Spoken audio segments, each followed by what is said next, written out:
How can we be the church God calls us to be?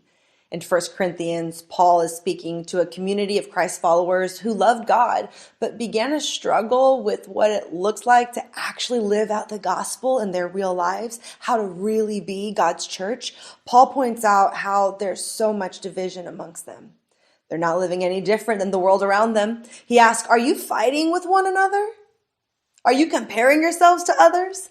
Are you jealous of others? Are you tearing down people you disagree with? Are you worshiping personalities and platforms more than you are worshiping Jesus? Paul tells them that's how not to be God's church. My name is Hosanna Wong. I'm a preacher and author of How Not to Save the World. And Paul says this in 1 Corinthians chapter 3, verse 16. Don't you know that you yourselves are God's temple and that God's Spirit dwells in your midst?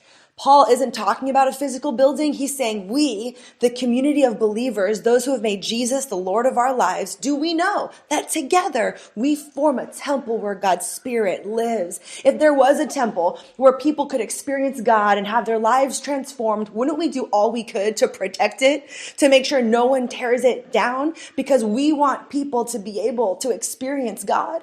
Just the same, don't tear this temple down. Don't tear apart the community of the family of God. A watching world is seeing how we speak to each other, how we speak about each other, what we post online, how we comment to each other, who we build up and who we tear down.